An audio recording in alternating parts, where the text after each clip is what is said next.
आज की ये कहानी 4 दोस्तों की है। अनुज, विशाल, सुमित, निखिल। एक दिन वो चारों स्कूल ख़त्म होने को कुछ खेलने का प्लान करते हैं और वो गेम कोई ऐसा वैसा गेम नहीं होता। वो होता है ओइजा बोर्ड। वो तुरंत ओइजा बोर्ड खरीदने दुकान पर जाते हैं और उस रात को ओइजा बोर्ड खेलने के लिए बहुत ज़्यादा एक्साइटेड होते हैं। तैयार होकर जाते हैं ओइजा बोर्ड खेलने के लिए। ओइजा बोर्ड एक ऐसा खेल था जिसे खेलने के लिए वो लोग बहुत ही ज़्यादा खुश होते हैं। वो अक्सर ओइजा बोर्ड खेलते थे, पर इस बार वो कुछ अलग सा महसूस करते हैं। ये उनका खेल का सबसे डरावना और अजीब सा फील होता है। जब वो खेल शुरू करते हैं तभी वो ये महसूस करते हैं कि कुछ अलग है। वो सब ओइजा बोर्ड के साथ अपने कमरे में बैठे हुए थे। तभी एक अजीब सी परछाई जैसे उनके करीब खड़ी हो जाती है।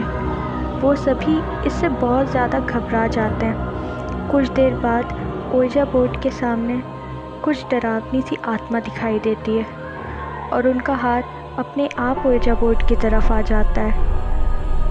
वो चाह के भी खुद को रोक नहीं पाते। उन्हें अपने डर पर काबू करना अब मुश्किल हो रहा था। तेज़ हवा के साथ बार बार डरावनी आवाज़ें आ रही थी। वो ये खेल बंद करना चाहते थे, पर आत्मा को भेजे बिना अगर ये खेल बंद हुआ तो उनकी जान को भी खतरा हो सकता था। ये बात वो अच्छे से जानते थे। अनुज, विशाल, सुमित और निखिल अब चारों के शरीर पर अपने आप चोट लगने लगी थी। अनुज और विशाल बहुत ज़्यादा दर्द में थे। सुमित और निखिल उनको हौसला देकर खेल ख़त्म करने को कहते हैं। उन्होंने खेल के सब नियम मानने का फ़ैसला लिया और उस आत्मा को बहुत मुश्किल से वापस भेज दिया। तब चारों ने चैन की सांस ली। पर जब ये चारों अपने अपने घर चले गए तभी रात को अनुज अपने कमरे में सो रहा था। अचानक उसे किसी के ज़ोर ज़ोर से रोने की आवाज़ सुनाई दी। वो आवाज़ उसके बेड के नीचे से आ रही थी।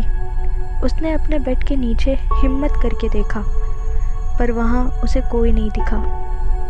तभी उसे एकदम से अपने चेहरे के सामने वही आत्मा दिखी जो उन्होंने ओइजा बोर्ड खेल के बुलाई थी।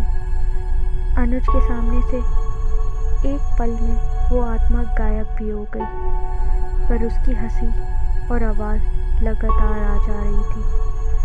अनुज पूरी रात मंत्र पढ़ते हुए अपने बेड पे सहमा हुआ बैठा रहा। उसने अपने घर वालों को कुछ नहीं बताया, पर वो पूरी रात डरता रहा। अगले दिन वो चारों दोबारा स्कूल में मिले और उन चारों के साथ ही ऐसी डरावनी चीज़ें हुई थी। तो उनको यकीन हो गया कि वो आत्मा वापस नहीं गई है और जब तक दोबारा वो ओइजा बोर्ड खेल के उसे वापस नहीं भेजेंगे तब तक ये ऐसे ही हमें परेशान करेगी।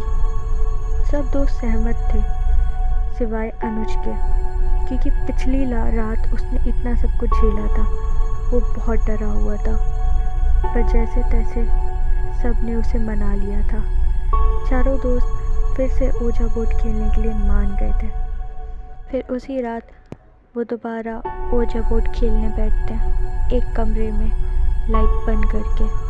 वहाँ का माहौल बहुत ज़्यादा डरावना था। चारों को अपने दिल की धड़कनें बहुत साफ साफ सुनाई दे रही थी। उस माहौल में एक अजीब सा सन्नाटा फैला हुआ था, बस मोमबत्तियाँ जल रही थी। अचानक से उनको बारी बारी से अपने नाम की आवाज़ सुनाई देने लगी। डरावनी तरह से हंसने की आवाज़, ऐसी ऐसी खौफनाक आवाज़ें जिसे झेलना बहुत मुश्किल था। लेकिन उन्होंने हाथ नहीं हटाया और अपने गेम को कंटिन्यू रखा। आखिरी बार एक साथ मिलकर उन्होंने उस आत्मा को वापस भेज ही दिया और उस दिन के बाद से कभी उन्होंने ओइजा बोर्ड खेलने का सोचा भी नहीं। तो आज की हमारी कहानी बिल्कुल काल्पनिक थी, और अगर आपको ये स्टोरी अच्छी लगी हो तो हमें कमेंट्स में ज़रूर बताइएगा और हमारे चैनल को ज़रूर सब्सक्राइब कीजिएगा।